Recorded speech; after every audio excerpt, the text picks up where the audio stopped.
حضرت ابو کبشہ عمرو بن سعد الانماری رضی اللہ تعالی عنہ سے روایت ہے کہ انہوں نے رسول اللہ صلی اللہ علیہ وسلم کو فرماتے ہوئے سنا کہ میں 3 باتوں پر قسم کھاتا ہوں اور ایک بات تمہیں بتاتا ہوں، اسے یاد رکھو کہ کسی بندے کا مال صدقہ کرنے سے کم نہیں ہوتا، اور جس پر ظلم کیا جائے وہ اس پہ صبر کرے تو اللہ تعالیٰ ضرور اس کی عزت میں اضافہ فرماتا ہے، اور جو شخص مانگنے کا دروازہ کھولتا ہے تو اللہ تعالیٰ اس پر فقر اور محتاجی کا دروازہ کھول دیتا ہے۔ اور ایک بات میں تمہیں بتاتا ہوں، پس اسے یاد رکھو۔ دنیا میں 4 قسم کے لوگ ہیں۔ ایک وہ بندہ جسے اللہ نے مال اور علم عطا کیا، پھر وہ ان کے بارے میں اللہ سے ڈرتا ہے اور رشتہ داروں سے حسن سلوک کرتا ہے، اور ان میں جو اللہ کا حق ہے اسے پہچانتا ہے، اور یہ شخص جنت کے سب سے افضل درجوں میں ہوگا، بہت اونچا۔ اور وہ بندہ جسے اللہ نے علم تو دیا مگر مال نہیں دیا، بس وہ سچی نیت رکھتا ہے اور کہتا ہے اگر میرے پاس مال ہوتا تو یقیناً میں بھی فلاں آدمی کی طرح عمل کرتا، اور فلاں سے مراد اس کی اوپر والی کیٹیگری ہے کہ جس شخص کو اللہ نے مال اور علم دونوں دیے، بس اس کی نیت یہ ہے تو اس کا اور پہلے شخص کا اجر برابر ہے، وہ بھی درجوں کے اعتبار سے قیامت کے دن بلند ترین درجوں میں ہوگا۔ اور وہ بندہ جسے اللہ نے مال دیا اور علم نہیں دیا، بس وہ بغیر علم کے اندھا دھند طریقے سے خرچ کرتا ہے، اس کے بارے میں نہ اپنے رب سے ڈرتا ہے، نہ رشتہ داروں کے حقوق ادا کرتا ہے، اور نہ اللہ کا کوئی حق اس میں پہچانتا ہے، نہ اللہ کا حق دیتا نہ بندوں کا، تو یہ سب سے بدترین منزلت پر ہے۔ اور وہ بندہ نہیں عطا کیا اس کو اللہ نے مال اور نہ علم، تو وہ کہتا ہے اگر میرے پاس مال ہوتا تو یقیناً میں بھی فلاں آدمی کی طرح عمل کرتا، اور فلاں سے مراد اس کی اوپر والی کیٹیگری ہے جو اپنا مال بے انتظامی سے اندھا دھند خرچ کر رہا ہے، بس اس کی نیت یہ ہے تو ان دونوں کا بوجھ برابر ہے۔ اب آپ یہاں دیکھیے کہ آپ صلی اللہ علیہ وسلم نے ساری دنیا کے لوگوں کو 4 حصوں میں بانٹ دیا۔ ایک وہ جس کے پاس مال بھی ہے اور علم بھی ہے، اور جس کو اللہ یہ 2 نعمتیں دے دے اس کی خوش قسمتی کا تو کیا ٹھکانا۔ وہ کیا کرتا ہے؟ مال کو اپنے علم کے ساتھ ایسی ایسی جگہوں پہ خرچ کرتا ہے جہاں سے وہ بہترین فائدے اٹھاتا ہے، یعنی درجہ یا اس کا اجر اور ثواب بہترین پاتا ہے۔ یہ بالکل ایسے ہی ہے کہ جیسے آپ دیکھیں ایک بالکل ان پڑھ تاجر ہوتا ہے جو نہ مارکیٹ کو جانتا ہے، نہ تجارت کے اصول قاعدے جانتا ہے، نہ اسے کوئی پتا ہے، اور وہ تجارت کرنے کھڑا ہو جاتا ہے، تو وہ مال کہاں لگائے گا؟ گواں بیٹھے گا، لاس کر لے گا۔ اور ایک وہ ہے جو پڑھا لکھا تاجر ہے، تجارت سے پہلے اس نے ایک ڈگری کی، یا ڈگری نہیں بھی کی تو ایک تجربہ حاصل کیا ہے، اور وہ مارکیٹ کو بھی جانتا ہے، حالات بھی جانتا ہے بہتر طور پر، اب وہ باقی سب سے آگے نکلتا چلا جائے گا، یعنی اس کا جو پروفٹ ریٹ ہے یا اس کا جو نفع کا جو مقام ہے وہ تو بہت آگے، وہ تو تھوڑے ہی عرصے میں بہت کچھ کما جائے گا، کیونکہ اس کو پتا ہے کہ مال کو کہاں لگانا ہے اور کیسے لگانا ہے۔ اس کے برعکس ناسمجھ شخص کچھ بھی نہیں کر سکے گا، مال ضائع کر دے گا۔ جیسے دنیا میں علم والے مال کو بہتر طور پر استعمال کرنا جانتے ہیں، اسی طرح دین کے علم کے ساتھ بھی انسان اپنے مال کی یا منی مینجمنٹ جو ہے اس کی بہترین حسن تدبیر کرتا ہے اور بہترین جگہوں پر خرچ کرتا ہے۔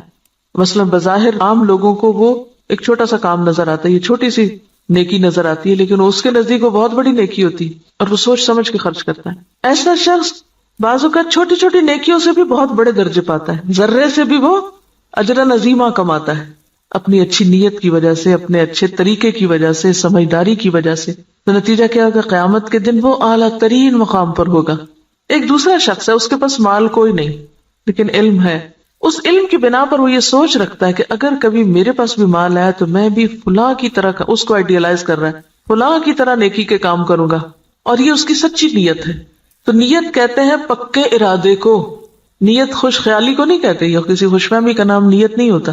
ہم عام طور پر نیت کس کو قرار دیتے ہیں؟ بس ایک خیال آ جانا، وہ بڑی اچھی نیت ہے، اور تھوڑی دیر کے لیے خوش ہو جانا اپنی نیت سے۔ نہیں، نیت محض خیال نہیں، نیت کیا ہے؟ پکا ارادہ، سچا عزم۔ دنیا ادھر کی ادھر ہو جائے اور وہ شخص نہ بدلے، اس کی نیت نہ پھرے، اس کے ارادے نہ بدلیں، حالات کچھ بھی ہو اس کے ارادے نہ بدلیں۔ ہمارا عام طور پہ کیا حال ہوتا ہے؟ جب ہم اللہ سے راضی ہوتے ہیں تو اللہ کی راہ میں بہت کچھ خرچ کرنا چاہتے ہیں، نیکی بھی بڑی کرنا چاہتے ہیں۔ جب اللہ سے ناراض ہوتے ہیں پھر کیا کرتے ہیں؟ کسی بندے سے ہم راضی ہوتے ہیں تو اس پہ خوب لٹاتے ہیں، اور جب اگر اس بندے سے ناراض ہو جائے تو پھر ہم اس کو کیا دیتے ہیں؟ پھر اس کو آگ کر دیتے ہیں۔ ایسا ہی ہے نا؟ تو یہ سچی نیت ہے۔ پکا ارادہ نیکی کرنے کا نہیں.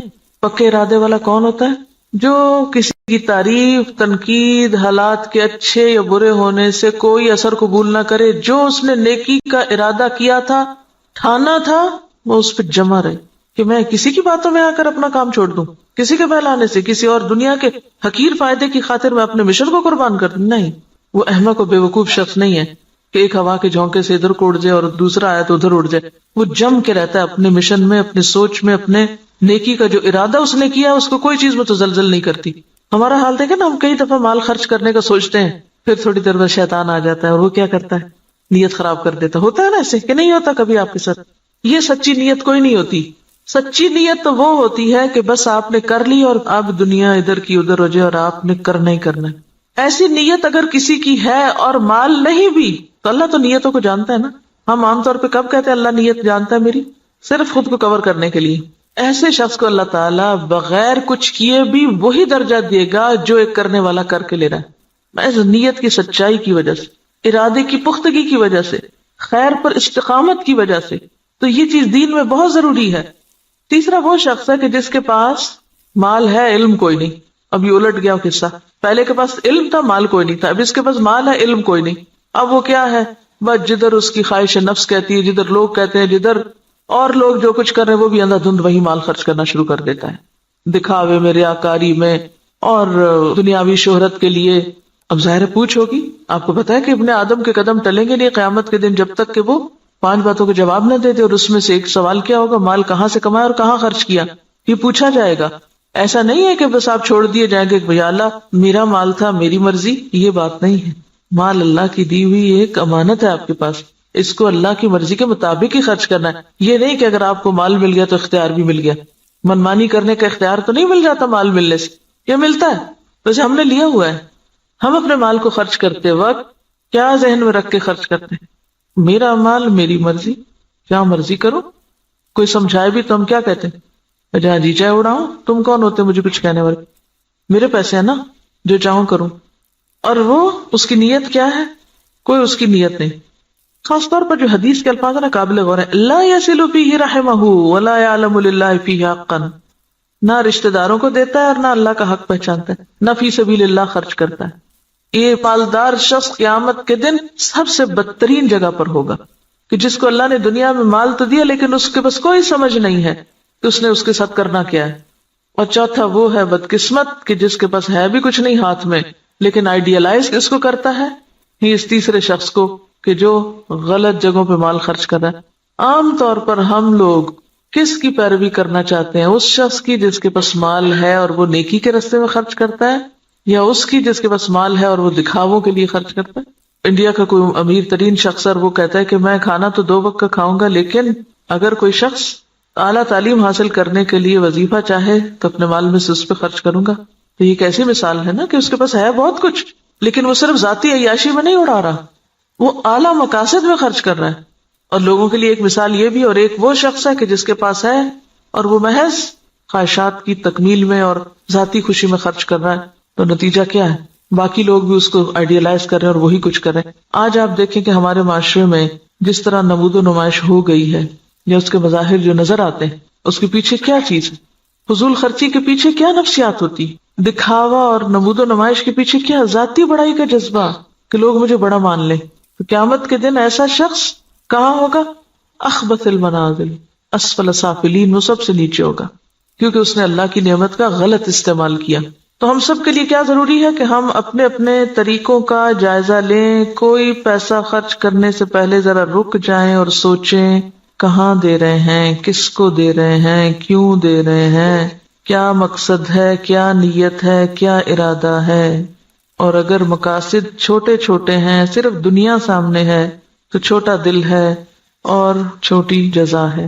اور اگر دل بڑا ہے، مقاصد بڑے ہیں تو ذات سے بھی کاٹ لیں گے، اپنے آرام سے بھی کاٹ لیں گے اور بڑی جگہ پر انویسٹ کریں گے. صرف زبان کے ذائقے پر ہی خرچ کرتے چلے جانا، صرف دل کے سکون میں لباس پر ہی خرچ کرتے چلے جانا، صرف اپنی ذات ہی کو یا اپنے ہی آرام کو دیکھتے چلے جانا اور دین کے اور اعلیٰ ترین مقاصد کو بھول جانا، تو دنیا میں بھی مسلمانوں کو کس سے دوچار کر رہا ہے. اب دیکھیے، ہم نے بہت اس پر پہلے بھی بات کی تھی کہ ترقی یافتہ قومیں، آپ کو پتا 40% تک ٹیکس ہوتا ہے ان کا، 40 بازوں کا 60% بھی ٹیکس ہوتا ہے، کہ آپ نے 100 روپے کمایا 60 روپے دے دیجئے گورنمنٹ کو، وہ آپ کے لیے سڑکیں بنائے، اسپتال بنائے، ریسرچ سینٹر قائم کرے تاکہ قوم ترقی کرے۔ ہمارا کیا حال ہوتا ہے کہ ہم جتنا بھی کمائیں وہ سارے کا سارا پلٹ کر اپنی جیب میں ڈالیں، گھر ہمارا محل ہو، سڑک اور گلی چاہے ہماری ٹوٹی پھوٹی ہو۔ اسی وجہ سے ہم اس حال میں ہیں کہ ہم بڑے مقاصد میں خرچ نہیں کر سکتے، اپنی ذات کے لیے اور اپنے ہی لیے، اور پھر اپنے اوپر خرچ کرنے کے لیے ایسے ایسے طریقے اختیار کرتے ہیں کہ جس سے اجتماعی فائدہ پیچھے چلا جاتا ہے۔ اب دیکھیے کہ ایک قطرہ جب دریا میں ملتا ہے تو کیا ہو جاتا ہے، وہ کیا کہلاتا ہے؟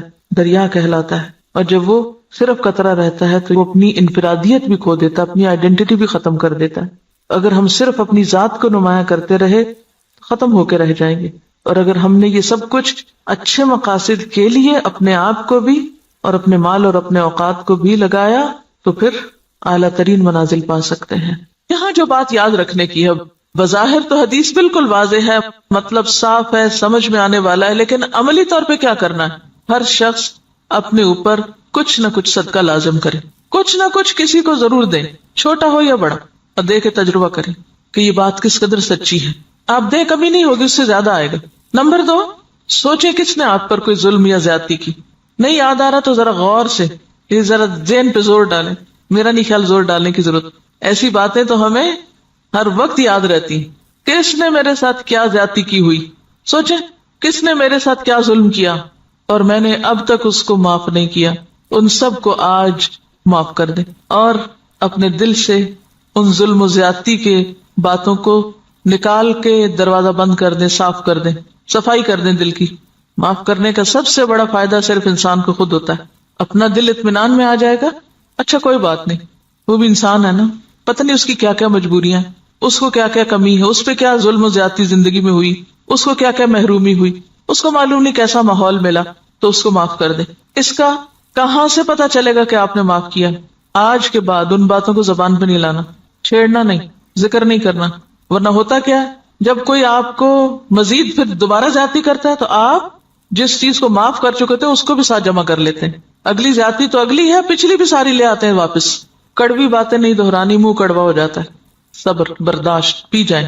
یہ صرف آپ کی سوچ کی بات ہے، آپ سوچیں کہ میں نے کر دی، اور آپ دیکھیں کہ اللہ آپ کی مدد کرے گا اور ہو جائے گا، کیونکہ میں نے بارہا اس کا تجربہ کیا ہے، بارہا، اور اتنا فائدہ ہوا ہے، میں تو یہ کہتی اللہ میرے حافظے سے بھی نکال دے، میرے پاس وقت نہیں ہے ان باتوں کو یاد کرنے کا۔ اور جو زیادتی کرے اس کے ساتھ احسان، وہ بے رخی کرے، آپ اس کے پاس چلے جائیں۔ ہے مشکل، لیکن نبی صلی اللہ علیہ وسلم نے قسم کھا کے یہ بات فرمائی ہے، اگر آپ کو واقعی آپ کی قسم پر اعتبار ہے، آپ یہ سوچیے مجھے اپنے پیغمبر کی قسم کا اعتبار ہے، اللہ میری عزت میں ضرور اضافہ کرے گا اگر میں دوسرے کو معاف کر دوں گا۔ اور یہاں صرف معاف نہیں کرنے کی بات بلکہ صبر علیہا، کیونکہ جب تک صبر نہ ہو، برداشت نہ ہو، معاف نہیں ہو سکتا۔ معاف کرنے کے لیے اسے پینا پڑتا ہے، جیسے دوائی کا کڑوا گھونٹ پیا جاتا ہے۔ اور اگر آپ یہ نہیں کر سکتے نا، پھر اپنی معافی کی بھی توقع کم کر دیں۔ آپ اگر دوسروں کو نہیں معاف کر سکتے تو مت پھر امید رکھیں کہ آپ کو معاف کیا جائے۔ اگر آپ واقعی چاہتے ہیں کہ اللہ آپ کی عزت میں اضافہ کرے، کیونکہ سارے کام تو آپ اپنی عزت ہی بڑھانے کے لیے کر رہے ہوتے ہیں لیکن الٹے کر رہے ہوتے ہیں، تو جو نسخہ نبی صلی اللہ علیہ وسلم نے بتایا ہے اس کو عمل کر کے ایک دفعہ دیکھیں۔ ہے حوصلے کی بات لیکن کر سکتے ہیں، ایسا نہیں کہ کیا نہیں جا سکتا۔ اگر آپ اپنی جان کے دشمنوں کو معاف کر سکتے ہیں، حمزہ کے قاتل وحشی کو معاف کر سکتے ہیں، ابو سفیان کی بیوی کو معاف کر سکتے ہیں، ہند کو معاف کر سکتے ہیں، کوئی بدلہ نہیں لیتے، کوئی انتقام نہیں لیتے، کوئی جرمانہ نہیں لیتے، تو وہی لوگ تو پھر آگے جا کے دین کی خدمت اور دین کی عزت کا ذریعہ بنتے ہیں۔ یہ عمل کا وقت ہے۔ اور تیسری چیز، لوگوں سے توقع ہٹا دیں، لوگوں کے سامنے ہاتھ نہ پھیلائیں، لوگوں کا بھروسہ چھوڑ کے اللہ پہ بھروسہ کریں، اللہ کی طرف توجہ کریں، کیونکہ جب انسان لوگوں کے سامنے ہاتھ پھیلانے لگتا ہے، لوگوں پہ توقع رکھنے لگتا ہے، تو نتیجہ کیا نکلتا ہے؟ صرف مایوسی ہوتی، صرف حسرتیں ہی جنم لیتی، لوگوں سے استغنا برتے ہیں۔ کسی شخص کے بارے میں اگر آپ کا علم یقین کی حد تک بھی ہونا کہ یہ شخص میرے لیے برا سوچتا ہے، آپ اچھا سلوک شروع کر دیں، آپ کا حسن اخلاق اس کا ذہن آپ کے بارے میں ضرور بدلے گا۔ لیکن اگر آپ دوسری طرح معاملہ کرتے رہیں، دو چار تانے دے کے، دو چار پچھلی باتیں یاد کرا کے، شکوے شکایتیں کر کے، سوال پیدا نہیں ہوتا کہ خود بھی راحت پائیں اور دوسرے بھی آپ سے پائیں، اور آپ ان انعامات کو پا سکیں جو اللہ نے صرف ان قربانی کرنے والوں کے ہی لیے لکھے. پہلے حدیث میں مال کا صدقہ ہے، دوسری حدیث میں عزت کا صدقہ ہے، نفس کا صدقہ ہے. مال کا صدقہ پھر آسان ہے، عزت کا صدقہ مشکل. لیکن جو جھکے گا وہی بلند ہو سکے گا، اکڑنے والا کبھی بلند نہیں ہو سکتا. انک لن تخرق الارض ولن تبلغ الجبال طولا. سبحانک اللہم وبحمدک نشہد ان لا الہ الا انت نستغفرک ونتوب الیک.